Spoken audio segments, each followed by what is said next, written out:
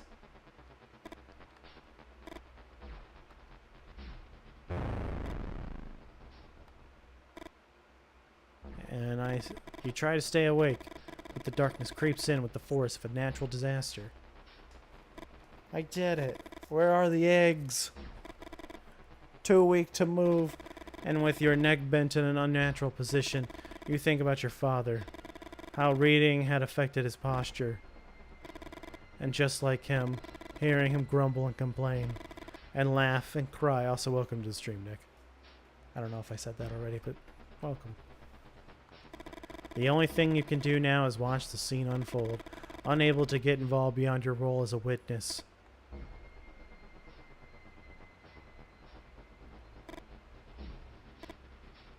Claudia presses the sole of her shoe against the knife, and the wound opens like the gates of a dam. Ah, ah.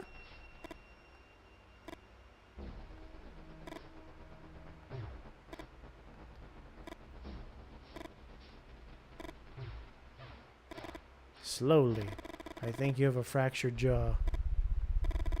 We survived, Robert. We survived. And the son of a bitch is dead. Claudia tells the officers everything that happened. One of the officers gives some orders and helps you both out of the truck. Claudia would go with them to the station. They'd take you to the hospital to check your wounds. You try to complain, but the pain is unbearable, and you can't be understood too well. The son of a bitch had broken your jaw with your knee, and what hurts the most is not being able to thank Claudia for putting an end to the Grizzly Man. Or so you thought. The end? That's it?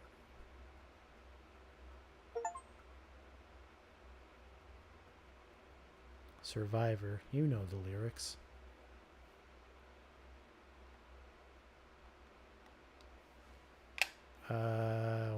Well. Is this about Werner Herzog? Yep, you got it. To our families and friends, everyone who's played it. Well, you're not gonna say special thanks to me, the guy who bought the game? Alright, I guess I can just fuck myself. Wait, what was that?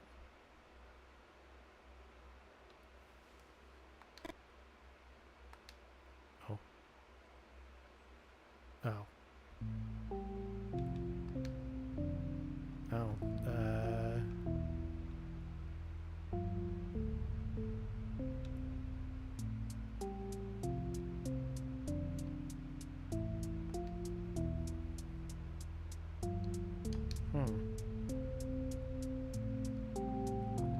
Oh, there were some other deaths and stuff that could have happened. Man. That was alright.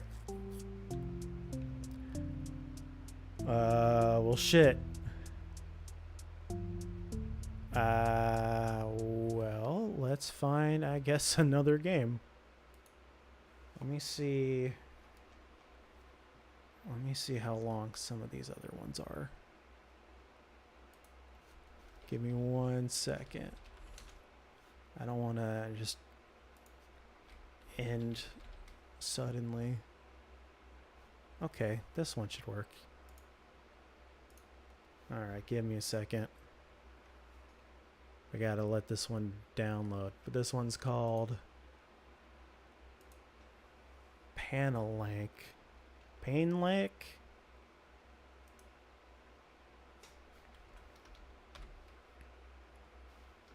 And we'll do Panelak.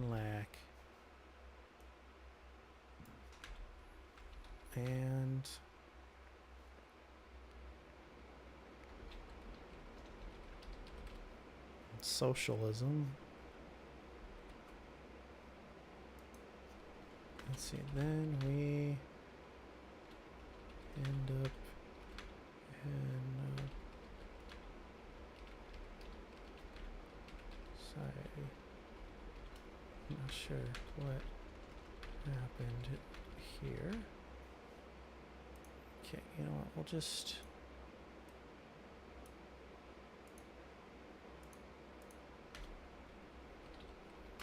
put this in here. Alright, and I'll switch the game to this one. Save. Give me 1 second. We're just waiting for this to finish installing. It's finished installing.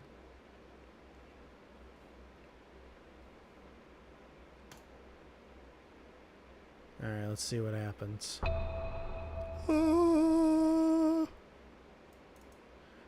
Alright, let's see what spooky dooky adventures happen on this one. Ban Wilder? God, stupid. We want 1440. Also, we want not windowed, because windowed looks stupid.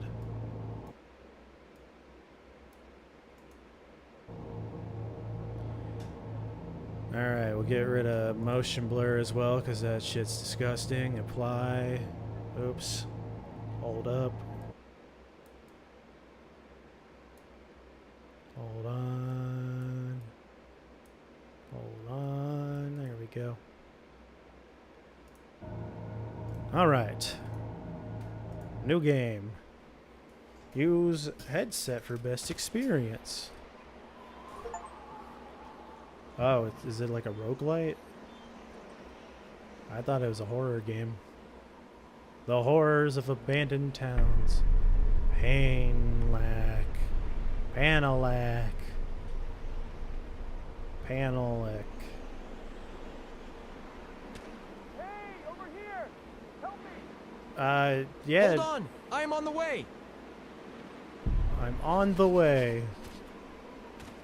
Alright, let's go save him. I'm not sure what we're saving him from. But can you let me in?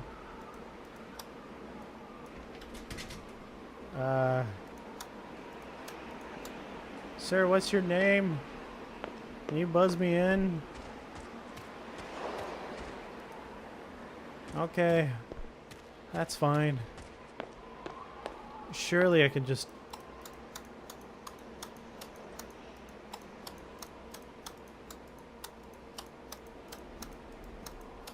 One of these has got to work, right?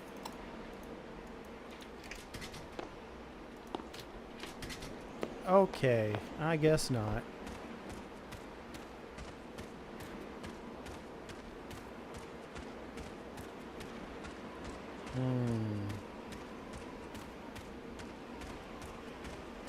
Maybe this door will be open.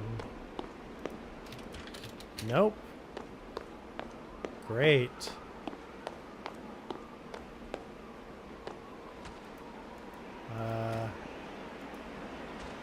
Maybe there's something in the garbage.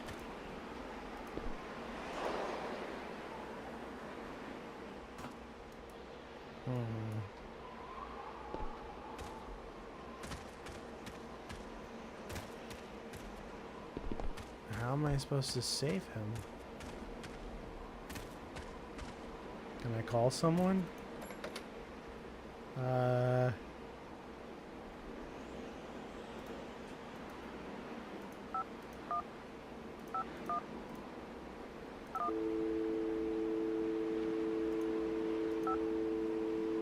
Here, how about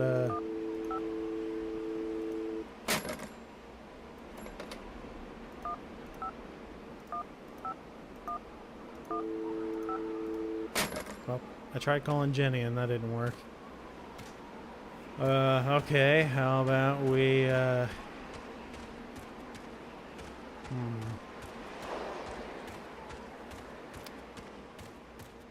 maybe we gotta do something with the playground equipment. What the hell is 800-588-2300? Is that J.G. Wentworth?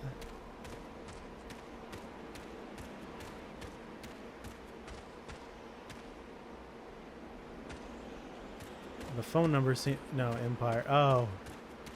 Call 1-800-588-2300 Empire today.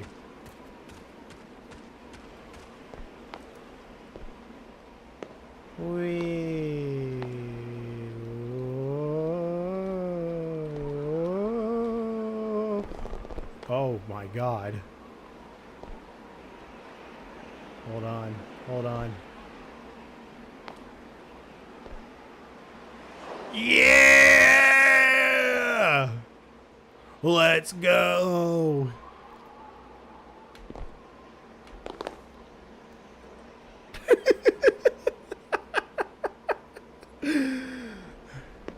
I was hoping what was gonna happen was that I was gonna like just get so much speed going and then launch myself up there.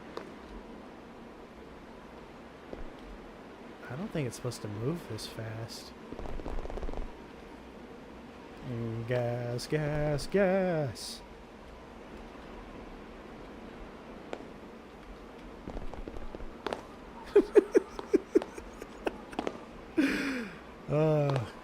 Alright, what I'm gonna need to do is I need to hop on the swing and launch myself up there. Sir, can you please give me some kind of hint on what the hell I'm supposed to be doing?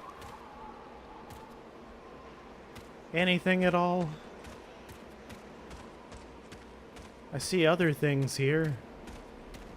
Do I just need to leave you be? Uh-oh. I don't think it goes as far.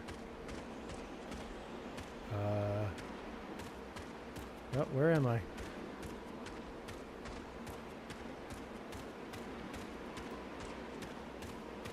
Oh, well, you can't leave, so that's cool.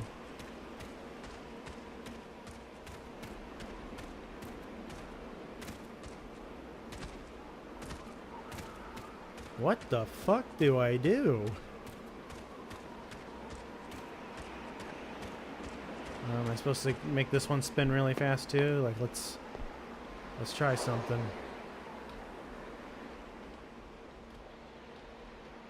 Come on. Come on. Come on. How did I even do that? There we go.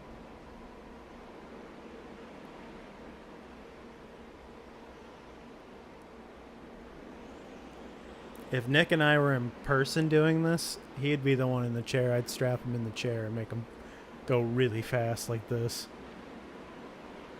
Whee! And then I jump, maybe? Ah, damn it.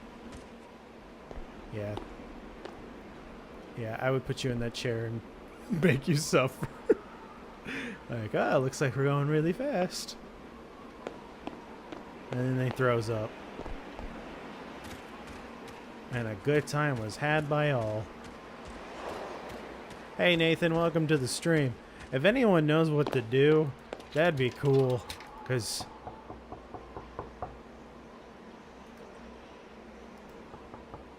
wait, I can knock on the door?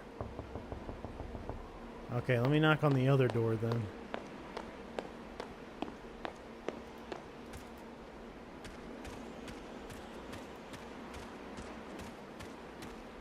Maybe there's like, hold on.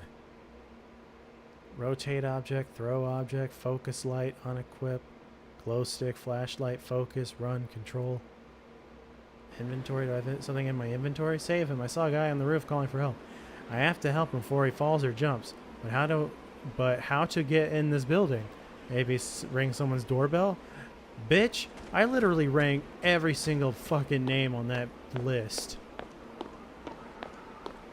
Okay, okay, yeah. Okay, will you ring? Will you...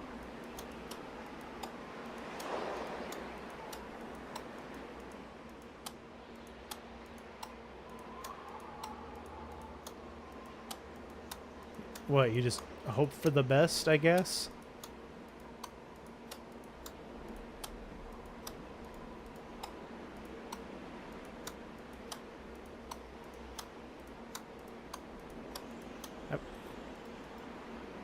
There is no key in inventory. What,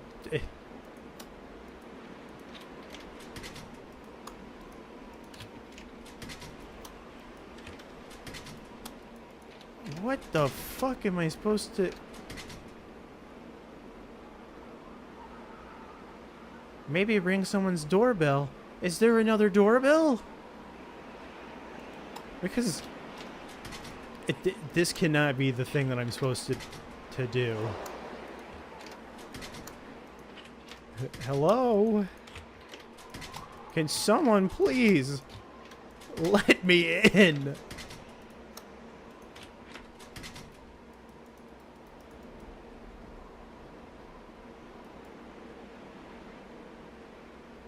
Do the numbers mean something? Do I need to dial 2?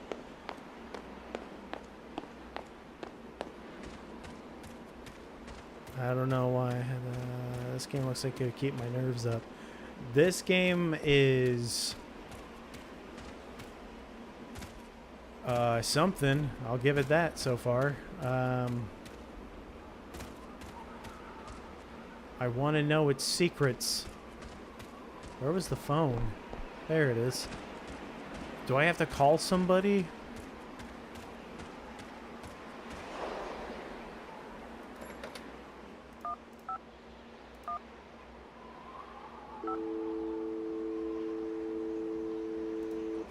Here, maybe we call the operator.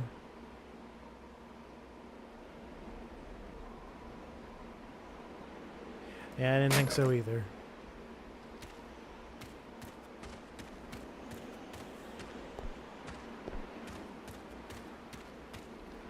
You're right, 411.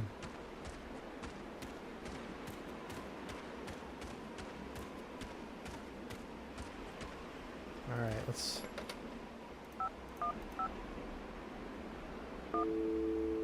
Okay. Awesome. How about we call the automet thing? 2, 4, 3. Oh. 2, 4, 3, 5, 1, 2, 1. Okay. All right. Somebody. Ring the doorbell, they say. Is there a different doorbell?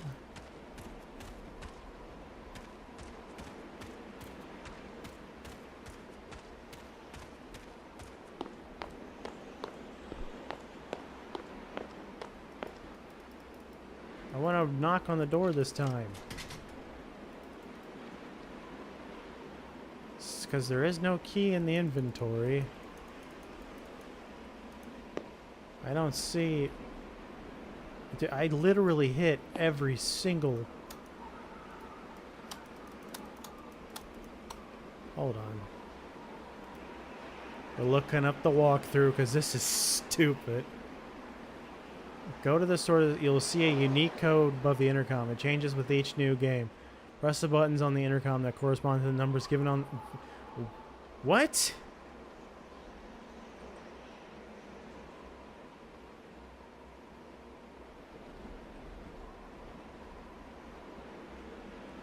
Okay, so you're supposed to do 4, 3, 2, 2. Are you serious? How was I supposed to know that?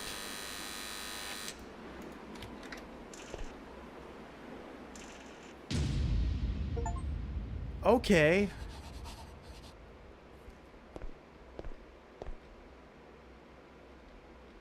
I was just supposed to know that? Was that obvious to you guys? Wasn't obvious to me. I want to open everyone's mailboxes and steal their mail. Nope. Oh.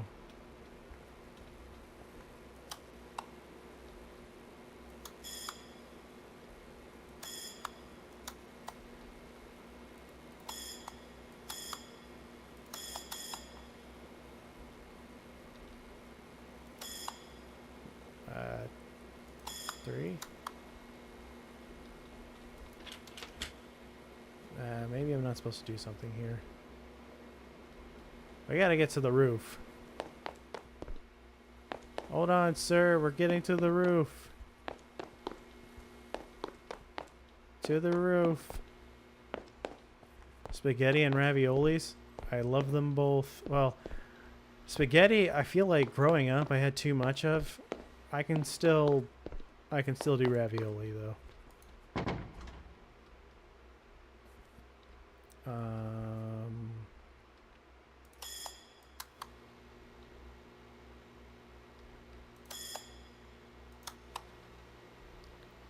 I've entered the building. Now I need to find the way to the roof. Okay. Okay. Trapdoor to the roof is locked. I need to find the key. There must be a housekeeper, but who has the key? Where to find him? Am I gonna have to ring on... Dude, I can't... Dude, I feel like Chef Boyardee just is not very good.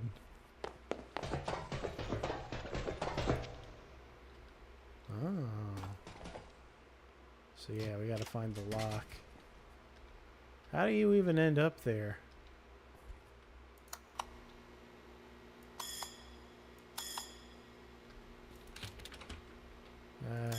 Are you with this one? No. This one? This is an elevator. Sir? Sir? Someone? Okay, that says 30. That's... Wait. Well, which one's... okay.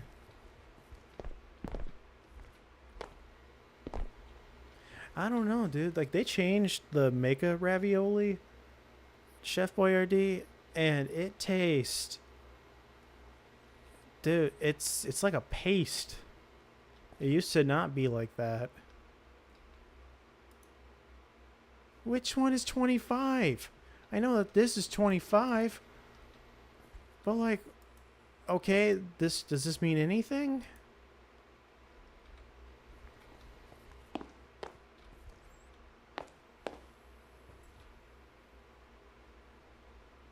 What the fuck am I supposed to do?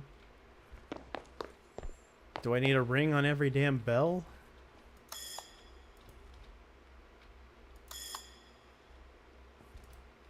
Are you this one? Are you this one? Is this something? That's got a number 1. Okay, I guess not.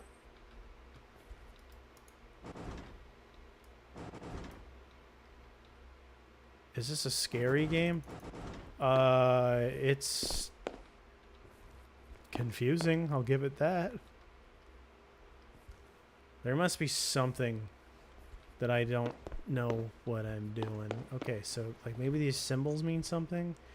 That has a laundry icon looking thing, I think.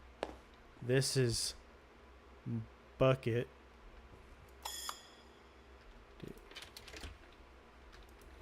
Okay.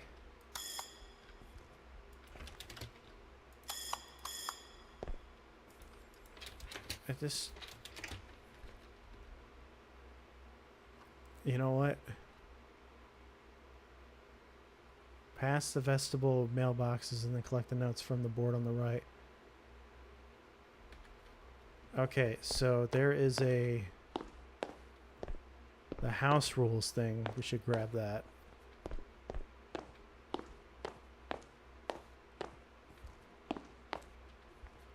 Can I have this chair? Okay, so let's see. We got important information, house info, useful numbers. 3287A6. Housekeepers in apartment number 16. Okay. Keep the common areas clean and tidy. If there is a wall on wrong place, keep focusing on it. It is forbidden to go to the floor when red light is on. If you meet dark men, do not look at him. He does not like it. Don't stare at paintings. Some of them could absorb you. Housekeeper is kind, but always ring twice. Alright. So at least now we know what to do, I guess. So apartment number 16, Savannah. Okay.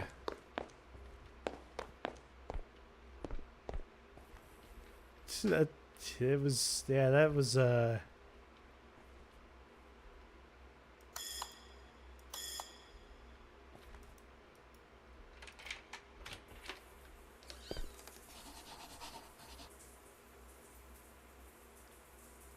don't stare at painting.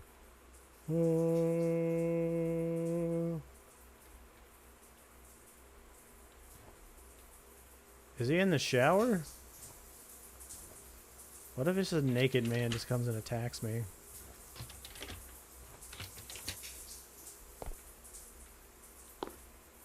Get some ciggies and some old bread.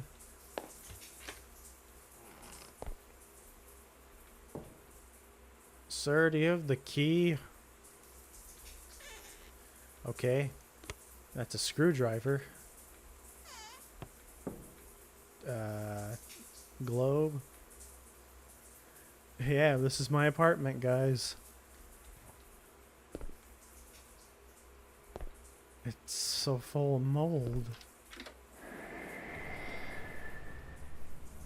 I can't wait to ride my tricycle in my nice spacious patio. Why would you keep this outside? Actually, why would you have it at all? Okay. Can't go in there. That's a dog. Anything in the drawers? Oh. Well, the game does not like it when you touch the drawers. Okay, the drawer has been unlocked. For the one key. That was a, I didn't think that was gonna work, if I had to be honest. Look at all these dirty dishes. I only have like 4 in my sink that are dirty.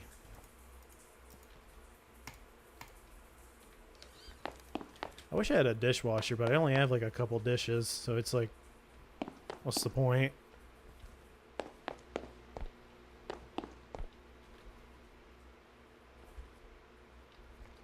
What the fuck is this?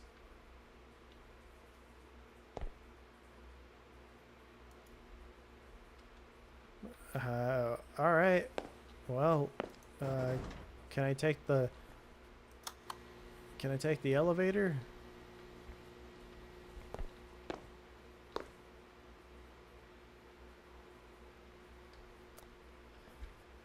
Okay, well. I got the roof key, let's go there. Except for I can't get up there. Can I take... Okay, let's take the elevator then. Surely the elevator works, right?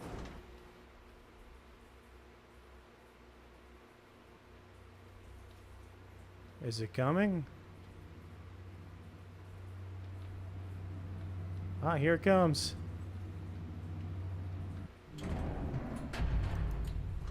Oh, good. Take me to the top floor, please. This is... Today, please. Ooh. Oh.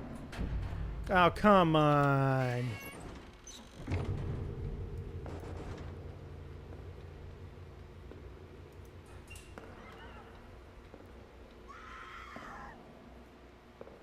Uh-oh.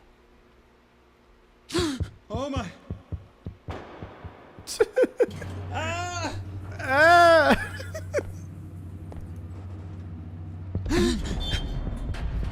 Alright, now I'm in -1 floor. That's not where I want to be. Get out of the basement. Some below 18. Oh, God. Ah. Okay, let's get out of the basement, I guess. Leave the basement. Elevator got broken and the way out is locked. I need to get out before I get mad.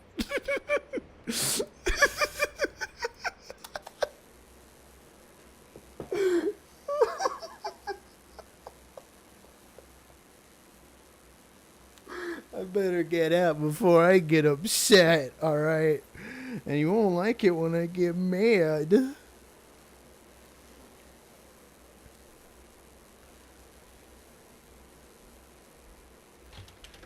Oh, I'm upset, alright.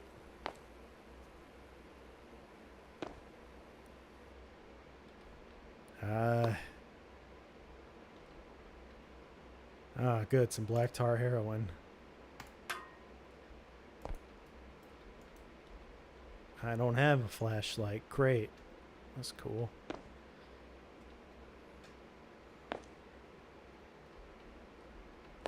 The serial killer? Ah, man, there's a dead guy. Oh, he ain't dead. Hey, you good? Do you want some medicals? I hope he'd let me pass now. Thanks for the meds. I'm dying. Oh, good. I'm glad that I... Can I take the bike? This is... I can see why this was $1. Can I go past you now? Apparently, because there are no useful item in your inventory.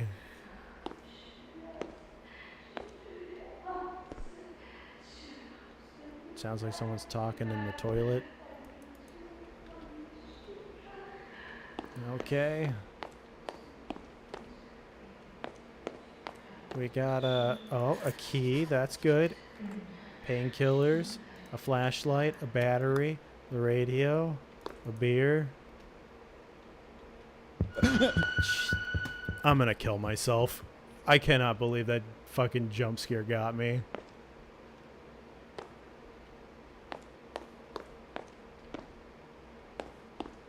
That was pathetic.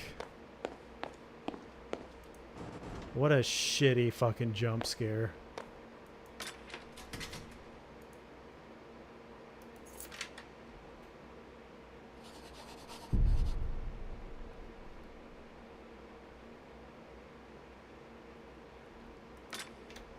Sonic is 47.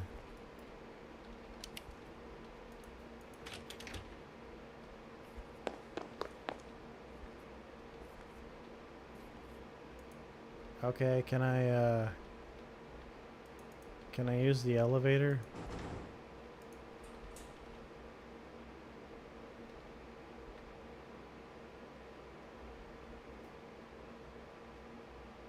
Is that a yes? I'm gonna take that as a no.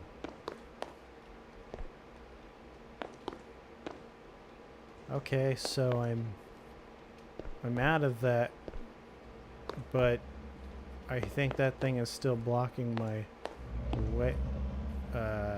Is there a... Oh god, it's a gimp!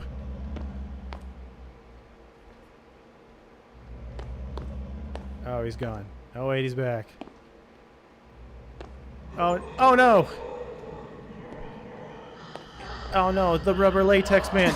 Oh god, he killed me.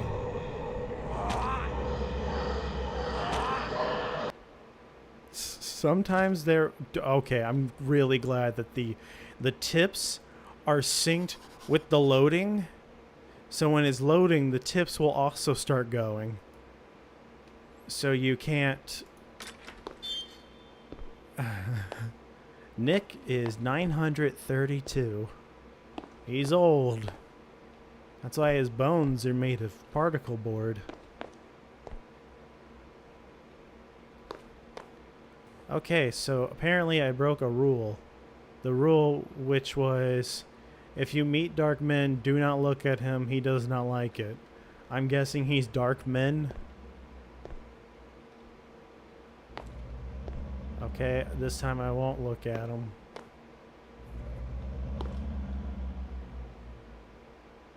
Okay. Do not look at dark men.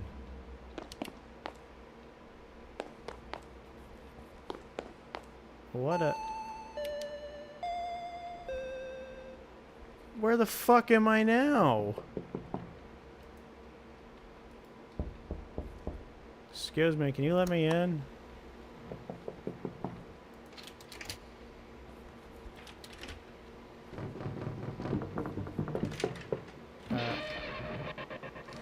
Jesus Christ. What?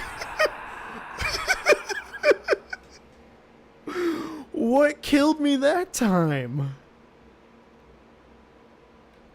Oh my god, I gotta go. Oh my god. This game sucks. What? Excuse me, Darkman. Dude, get out of the way. Oh, oh, I'm sorry. I looked at his fucking toes.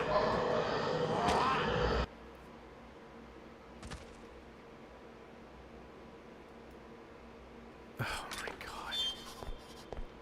Alright, let's do it again.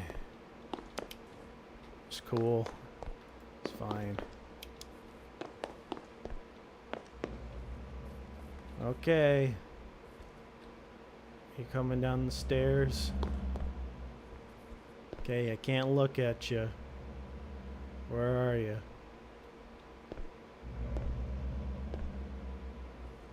Are you... Oh, you're up one more floor. Okay, cool. Oh, hey. Okay. Are we in Insanity again? What you watching? Alright, we're just gonna leave. And I can't.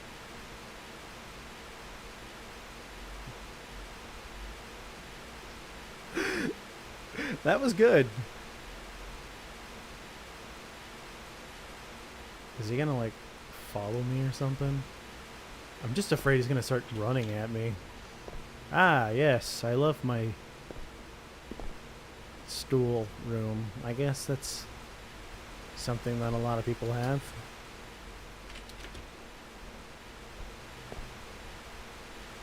This is cramped. Well, I guess you can wash your clothes while you wash yourself.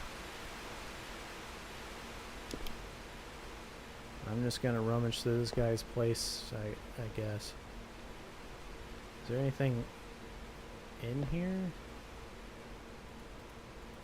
Is that a jock strap? No, it's a crumpled ball of paper. For this next puzzle, you must use the jock strap. Dude, he dookied on the wall. Ew! Oh my god, this dude needs some fiber in his diet. Or he's got the ibis. I got IBS because I be shit. Okay. Hey. Oh god. What's wrong with this guy? Sir, why does light do this when I'm near you?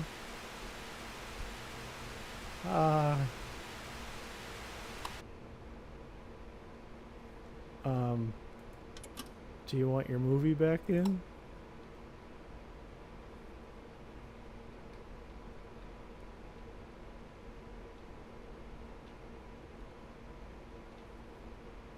We'll just play your movie.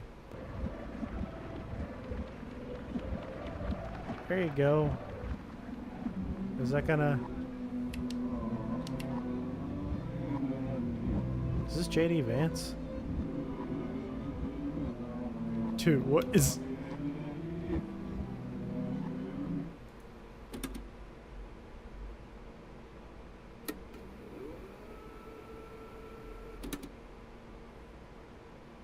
What the fuck is this?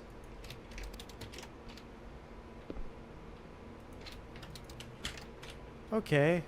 So am I not supposed to be in here? Because I can't get out. And he keeps staring at me. Why do you have your shoes on in your own place? I don't like that you just like...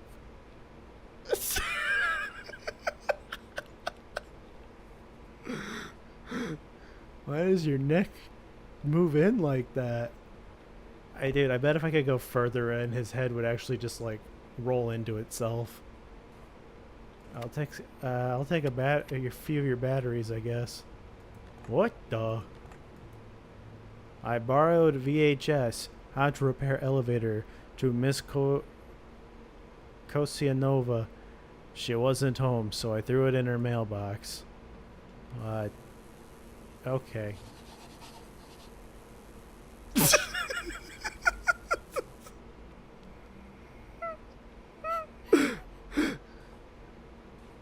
Hey, lady, wait. Hey, don't do that. Well, alright, see ya. Where'd he go? Okay. Let's eject the tape. Okay. Let's put in, what the? What if it's just like America's Funniest Home Videos?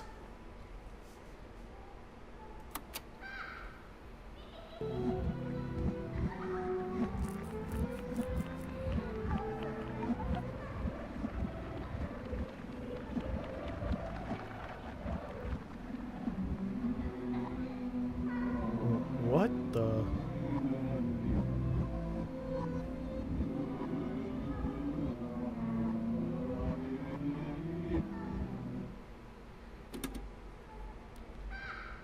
It said something about socialism in the description of the game. I didn't know you were leaving constantly. You leave the streams? That's fair.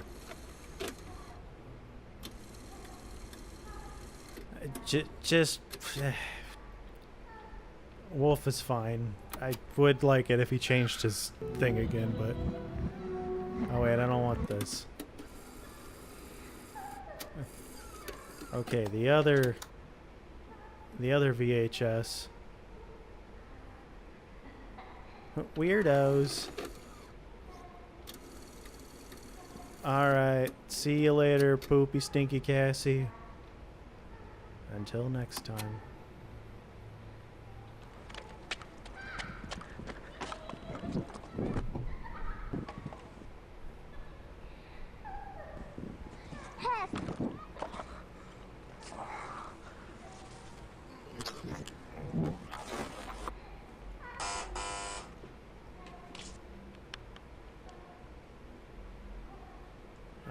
Alright.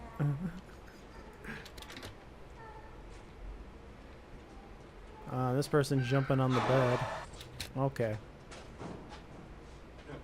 Stop, j'ai la palette en compte. Touché chat? Non, touché elle. Non, touché elle. Man, Russia's weird. Or is this Russia? I think this is Poland.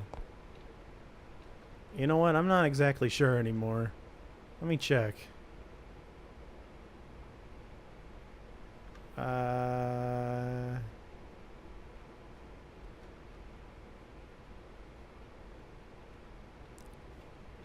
Yeah, I don't know.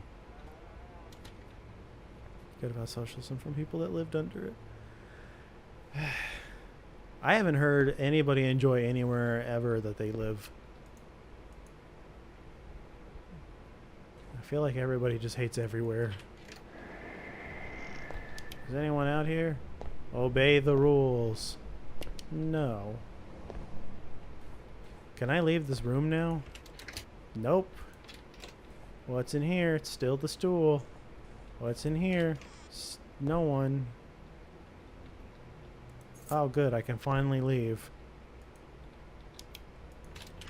Cool. Can I jump on the bed too? It's Czechoslovakia. Wait, something is wrong. Up.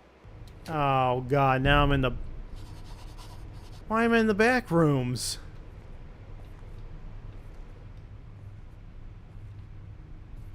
What?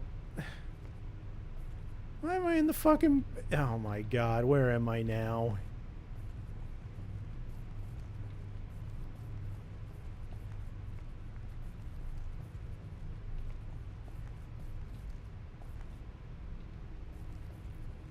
Oh, okay, cool. What next? Is Slenderman gonna show up?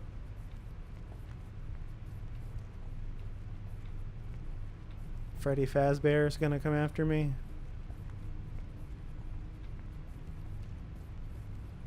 I got some balls. Oh, good.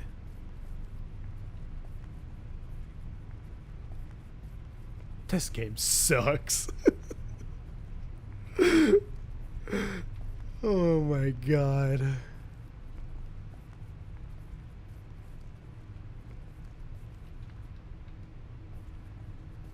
This game is... Oh wait, am I back at the beginning? God fucking damn it.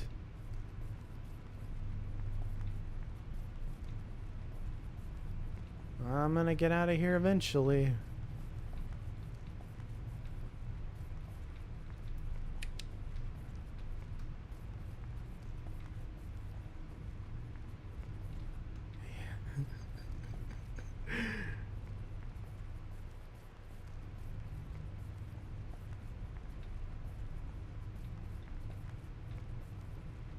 I imagine it's...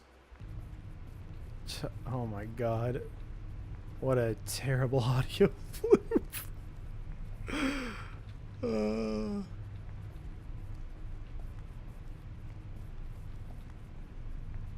Is this the exit?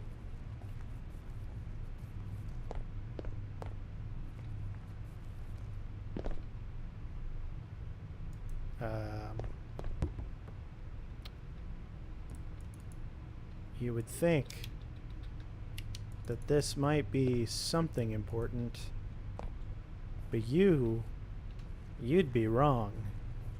Am I supposed to kick the beach balls into the...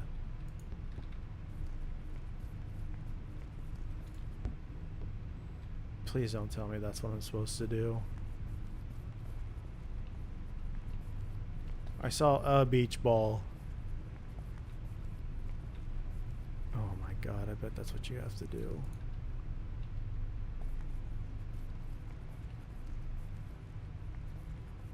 I'm sure something's gonna tickle my prostate too in the meanwhile. I can't wait. Okay. This is the pool on the apartments. Yeah, there's a pool here, if you can find it. I like how cryptic the pool room is. Is there a pool? Am I gonna die? Who knows? Ah, yes. And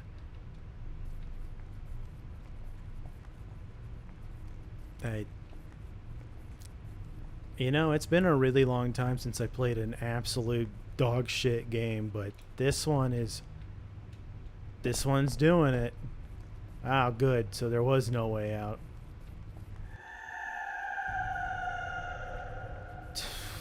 That audio loop is fucking killing me. There's just 2 seconds of silence. Oh my god.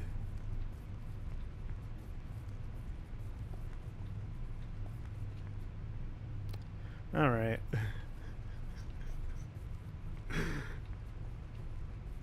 It's the back rooms. Yay. Oh god. All right.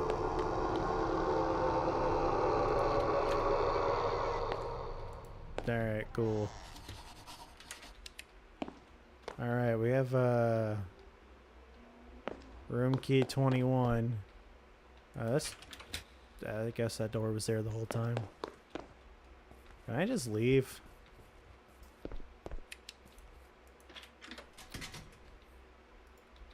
Alright, I'll take that as a no.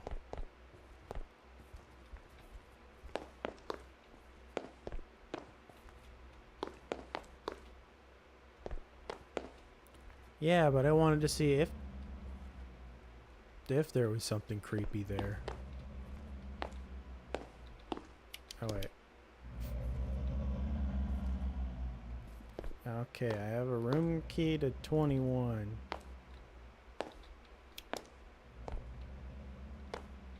Is this where 21 is? No, it's upstairs. See you later, Darkman. Probably doesn't like me calling him that.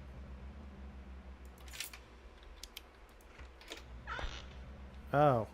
Wait, I'm just back here again. Obey the rules.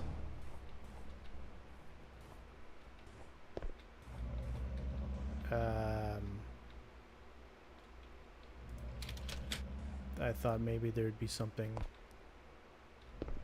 in here again. Well, there's some painkillers. No ciggies. Okay. Anything else I can grab? This gravity bong this guy's dude's trying to make. Got the dookie wall. Alright, well, can I please go upstairs?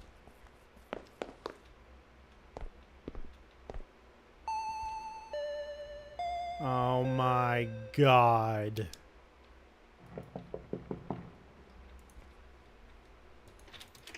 No.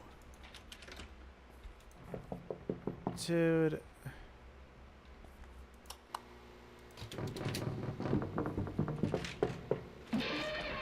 Oh, great. Yeah, I forgot that you get fucking solar flared.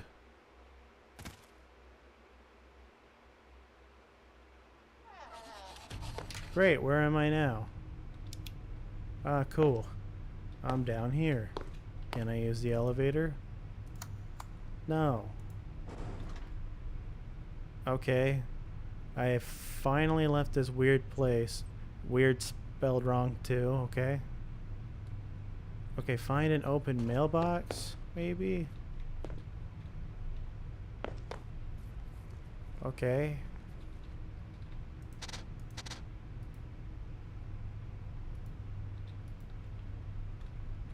Okay, which ones?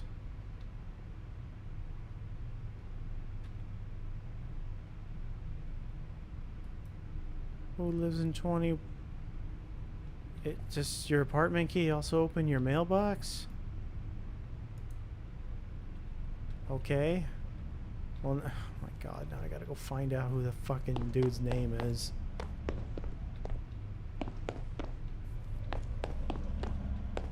Well, there's the Gimp man again. Okay. 20. 21. 21. Wait, this doesn't help me at all.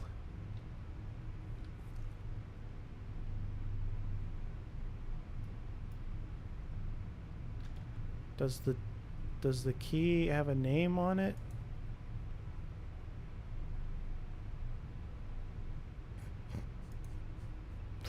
Why would it?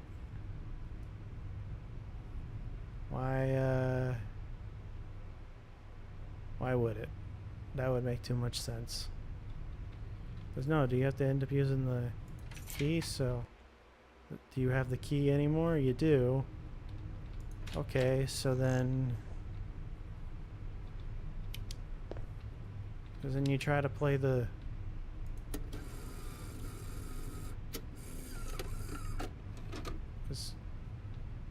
It's like, oh, you gotta play the weird VHS too, right? It's like, I need to find the video how to repair the elevator. It should be in Miss Concianova mailbox. Okay. Do I... Fucking god. This game sucks so much ass. Oh my god. I'm sorry, everyone. I thought I bought something cool or weird, and it was neither. No. Go away. Dude.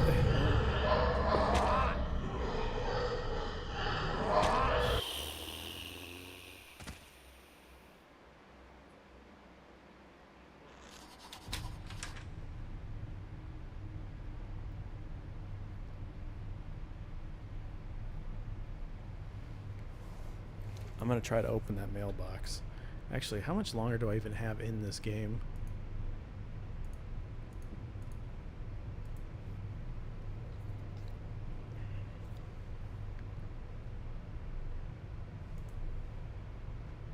So...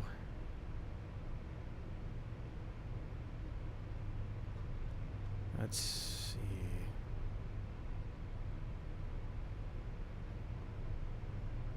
leave the basement and go to the 5th floor.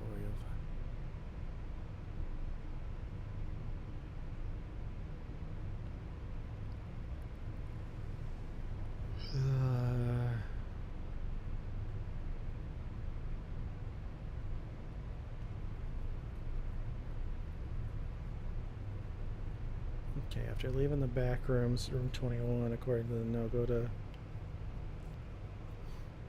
this is room 11. Dude.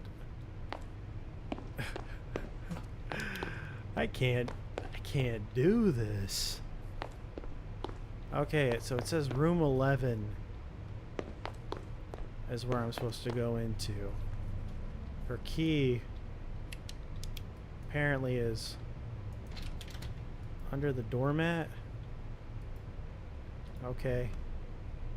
There it is. Okay.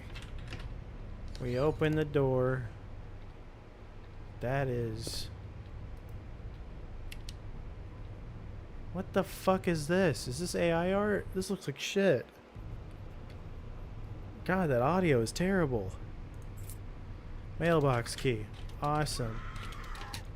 I want to open it. Oh, cool. It does open. Oh, there's a shoe.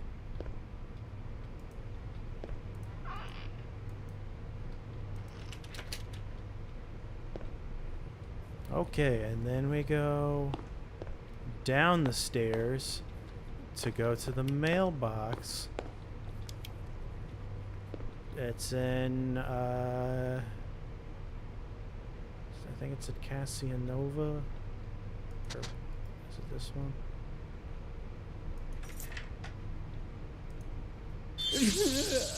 Great.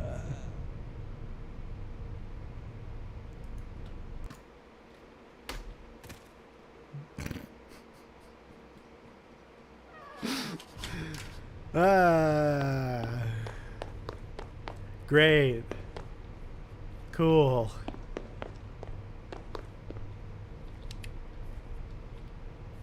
What a really, really good game.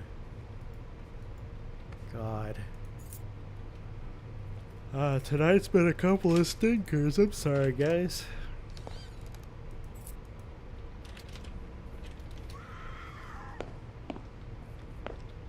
Okay, we'll just let the jump scare play. Alright, so don't open the wrong mailbox, apparently. Or else you'll be swarmed with locusts. Okay, I can't see what the things say because it's too bright on it.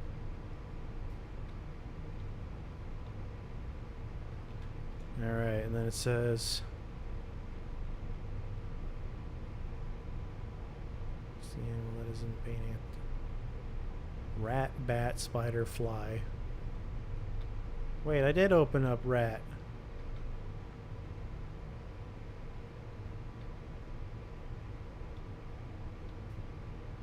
Yeah, it was rat, bat,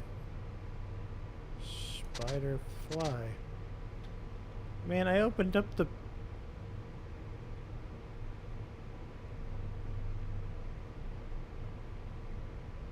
oh, it's saying I need to...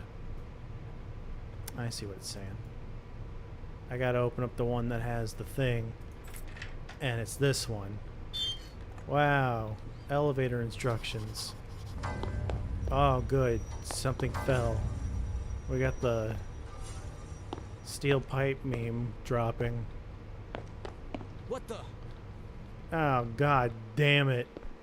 Oh, great. Okay. So now we are... Honestly, I know I've said it before, but this game fucking sucks. I want my dollar back.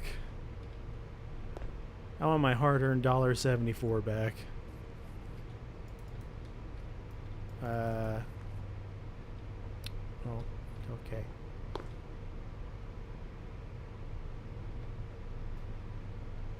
What? What?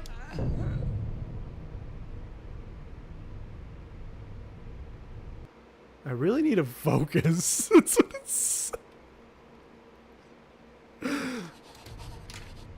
Oh my god. Are you serious? Again? This game, dude. This game is booty cheeks. Oh my god. Alright, this time it's a spider.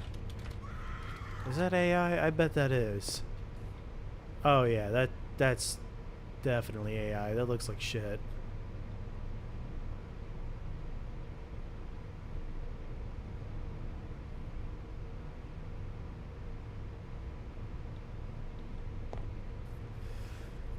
Ah. Why do I have a hard time saying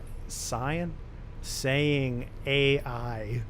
I hate AI so much. Oh look, it's this one, and then we open the mailbox, and then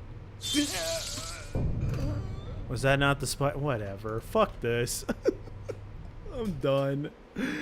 This game sucks. It's dog shit. Don't play this.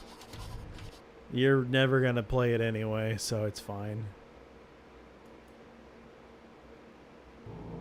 I don't care. Alright, this game sucked. It was called Panelak. Dog shit. Don't play it. It was awful. Apparently there's an achievement that if you get on the roof, you can just go and just jump off the roof.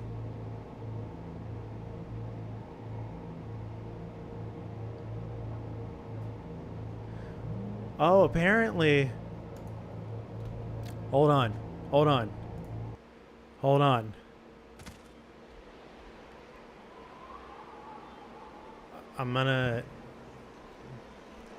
We're gonna get to see the ending of the game. I've got this. Alright. Hey, over here! Help me! Okay. Hold on! I am on the way! I am on the way.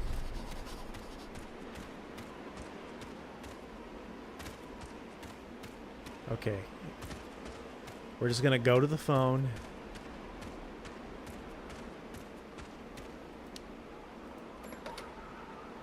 One, 2.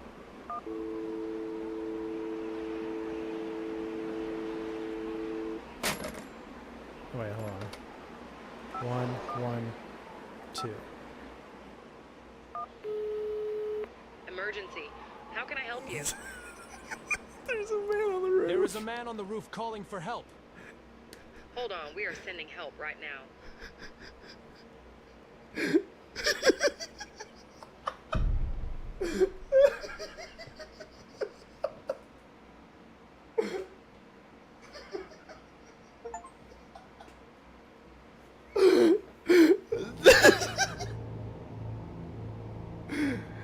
Son, I beat it.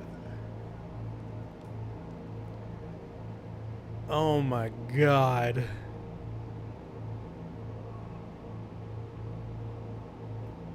That is really funny. Okay, I'll at least give him that. That is stellar. Also, these credits stopped working. God, that's funny. Alright, if you want to know what happens, you go up to the roof and just... Yeah, that's it. Alright, that game sucked. So, Grizzly Man and Panelak. Sometimes just swing and a miss. But I want to thank you guys for coming to the stream. Thank you, Nick. Thank you, Wolfie Wolf. Thank you, Random Guy. Thank you to Poopy Stinky Cassie. Thank you to Sonic. Thank you to Nathan. Who else was here? Wonder Red, Aiden, Glitchy McVirus, Wonder Red, Simba Fan, Lord Alcatraz. And that's it. Also, thank you to Wonder Red for being a member. If you want to be a member, it's $1 and you get access to some highly esteemed emojis like these 4 that I'm about to post. You're welcome. Don't you want to pay $1 just to have those emojis that I guess don't work for when I post them, so you can't see them? That's awesome. They'll work for you though. $1. Oh, well, would you look at that? Nick has become a fan. Wow. Thank you, Nick. He just paid $1 and you should too. We're close to something. But yeah. Remind me to cancel my membership. Okay, August 30th. Make sure you remember to cancel it. I'm not going to tell him. I'm going to forget. Thank you to Nick for becoming a digital fan. If you want to become one, you just pay $1 a month. Or you could you can gift the memberships if you want to. Why not? It lets people know. So, cool. But thanks for coming to the stream tonight, guys. I don't know why you're a number 2 fan, Nick, even though you spent money and Wolfie Wolf didn't. Whatever. That's fine. Alright. Well, thank you guys for coming to the stream tonight. And once again, thank you, Nick, for becoming a fan and paying me $1. Well, really, I get 70 cents, but cool. Thank you. Alright. I'll see you guys later. Have a nice night. Bye. See ya.